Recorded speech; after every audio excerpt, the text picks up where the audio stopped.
सतपुरुष के अवतार बंदी छोड़ कबीर साहब व गरीबदास महाराज की एक विशेष कृपा हमारे ऊपर हुई है कि हम आज सत्संग रूपी गंगा में अपने अंतःकरण को साफ करने के लिए, आत्मा कल्याण के लिए कुछ समय इस संसारी कार्य से निकाल करके आज सतगुरु की शरण में, सतगुरु के चरणों में आए हैं। इस बात का प्रमाण सब जगह मिलता है कि बड़े भाग से मनुष्य जन्म प्राप्त होता है और उससे भी वह दिन हमारा बहुत ही भाग्य का होगा। अच्छे हमारे शुभ संस्कार होंगे जिस दिन हम सत्संग में आकर के परमात्मा की चर्चा सुनते हैं और परमात्मा के बारे में जानकारी होती है। आत्म कल्याण का हमें मार्ग प्रशस्त होता है कि मनुष्य जन्म परमात्मा ने हमें किस लिए दिया था। अच्छे हम ज्ञान जो है सत्संगत से प्राप्त करते हैं, बुरी जानकारी हमें कुसंगत से होती है। परमात्मा के बारे में जानकारी केवल एकमात्र सत्संग से होया करे और सत्संग जिस दिन हमें प्राप्त होता है वो हमारा बहुत ही पुण्य का दिन होता है। ना जाने पिछले जन्मों की कौन कौन सी अच्छी कमाई, युगों युगों के हमारे पुण्य कर्म हमारे साथ होते हैं।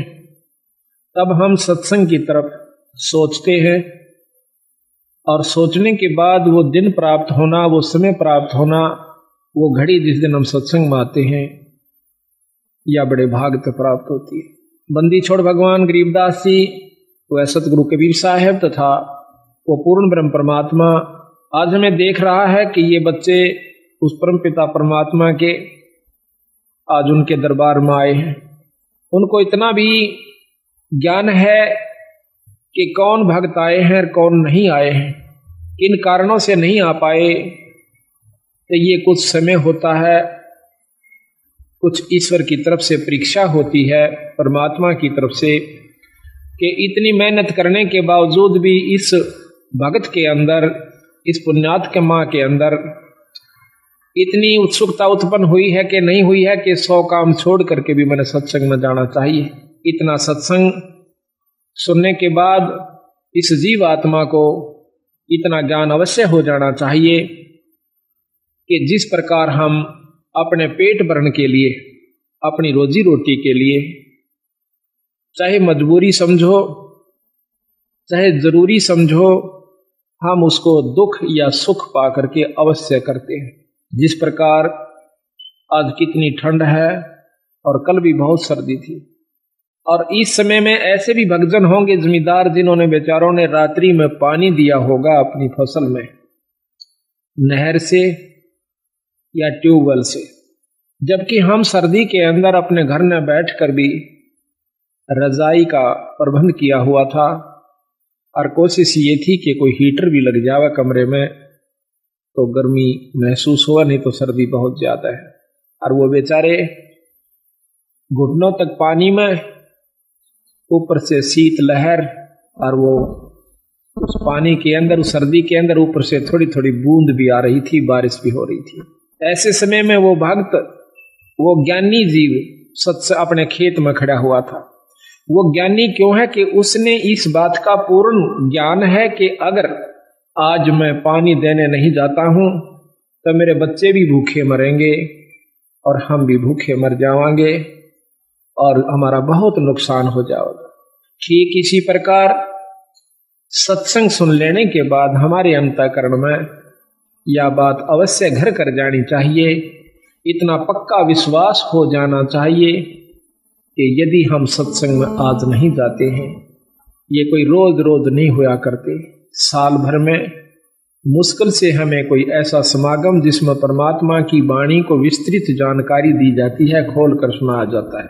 उस जमींदार की तरह इतना दृढ़ निश्चय, जिसको अजर विश्वास कहते हैं, एक तो होता है निश्चय, एक होता है विश्वास, और तीसरा गरीबदास जी महाराज कहते हैं जरना होता है। जिसको जरना हो गया वो बेचारे आज सैकड़ों किलोमीटर से चलकर इसी सर्दी में अपने बच्चों समेत आज सच्चे दरबार में उस परमात्मा की रजा का लाभ उठा रहे हैं। और जिनको इस बात का ज्ञान नहीं हुआ अभी तक, उनको जरना नहीं हुआ। विश्वास तो है कि भगवान के नाम के बिना गुजारा नहीं है, इतना विश्वास है। वो बेचारे ये सोच लेते हैं चलो घर में कर लेंगे अपना, कोई बात नहीं, आज सर्दी है कल धूप निकल आओगी तब चल पड़ेंगे, वो भी चोखा। लेकिन जरना जिसका हो गया भाई बात बनेगी उसकी।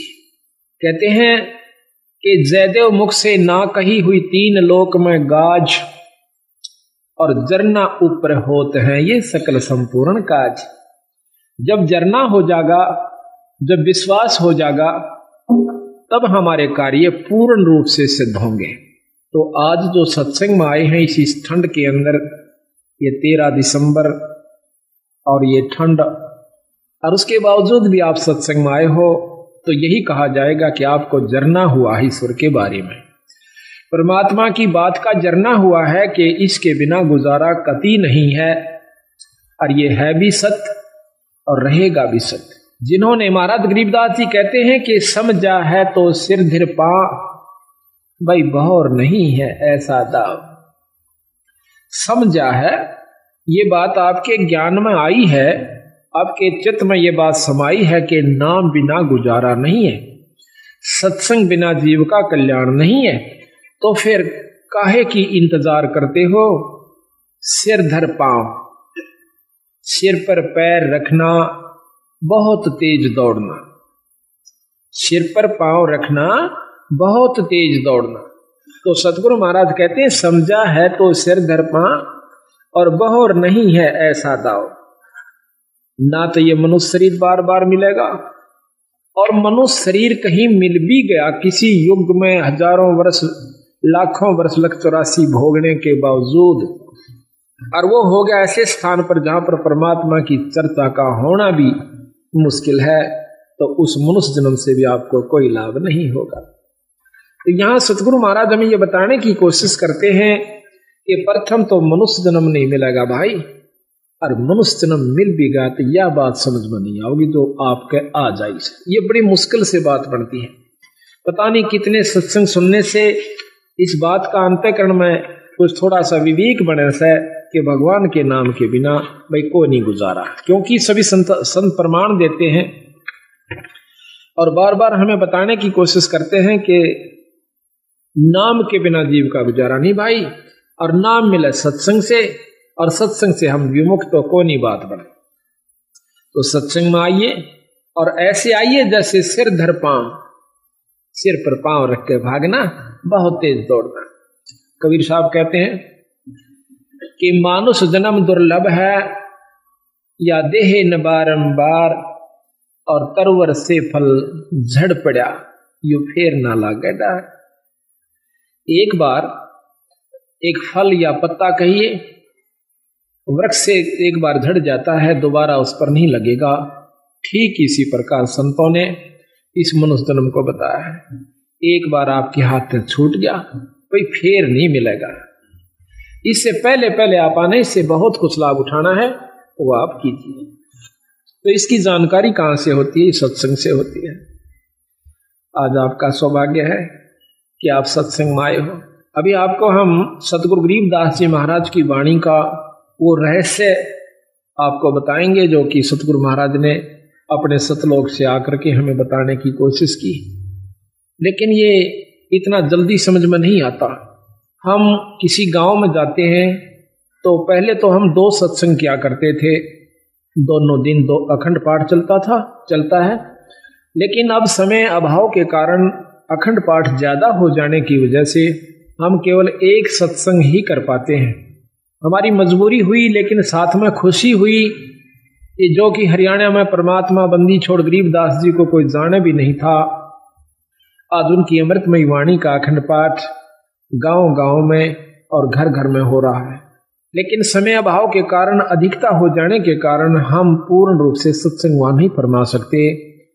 उसमें एक साधारण सी जानकारी दे सकते हैं जो कि नए भक्त को दी जाती है, लेकिन जो असली तत्व है वो इन 7 दिनों के अंदर आपके सामने आओगा। और जो इन 7 दिन के समागम को रुचि से एकाग्रचित करके और अपने मन को स्थिर करके और ध्यान से सुन लेगा, फिर उसके सामने कोई भी दिक्कत नहीं आवेगी।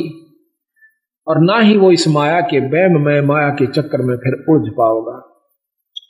संतों ने, बंदी छोड़ गरीबदास महाराज जी ने ऐसे ढंग से हमें बताने की कोशिश करी है कि देख भाई, कहीं आपको यह वहम ना रह जावे कि भक्ति का करना केवल उन व्यक्तियों का काम है जो कि घर छोड़ जाते हैं और जंगल में चले जाते हैं और बाल ब्रह्मचारी रहते हैं और वहां पर तप आदि करते हैं, गुफा बना लेते हैं, शरीर पर दाढ़ी बढ़ाते हैं, अंग पर राख लपेट लेते हैं, छार लपेट लेते हैं, बर्फ के अंदर खड़े हो जाते हैं, कोई सिर के ऊपर ठंडा नीर बरसाता है सर्दी के मौसम में, तो हम समझते हैं कि इतना कठिन कार्य, तौबा तौबा करते हैं कि हे भगवान इतना कठिन कार्य कि ऐसी सर्दी में, जबकि हमने तो वैसे ही ठंड लग रही है अपनी जर्सी और रजाई के अंदर भी, और एक भक्त एक मटके के अंदर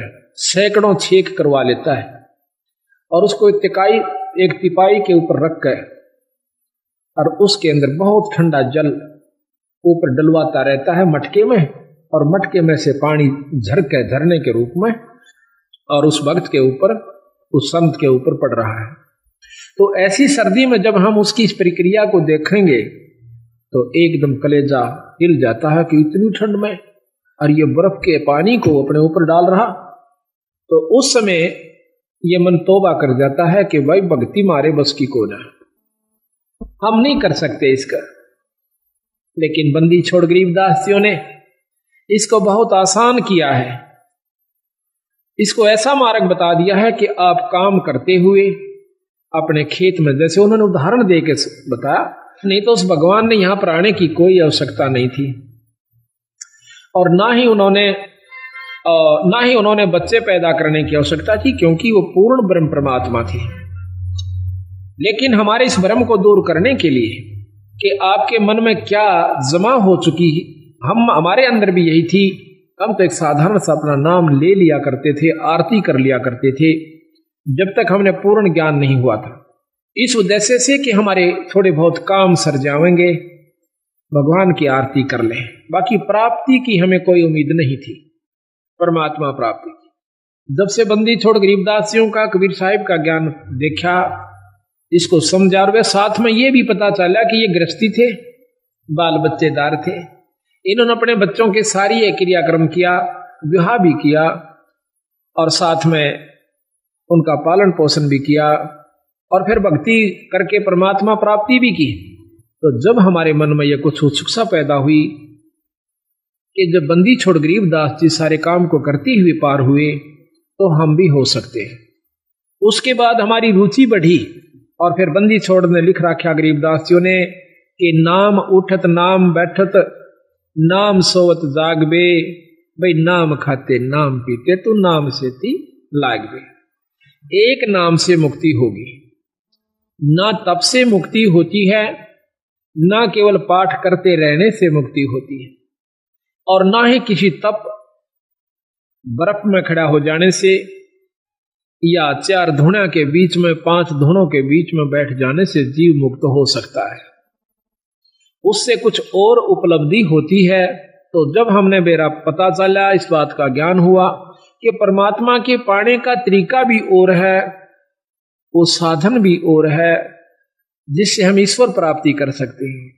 सिद्धि प्राप्ति नहीं करनी अपन, तब से सिद्धियां आ जाती हैं।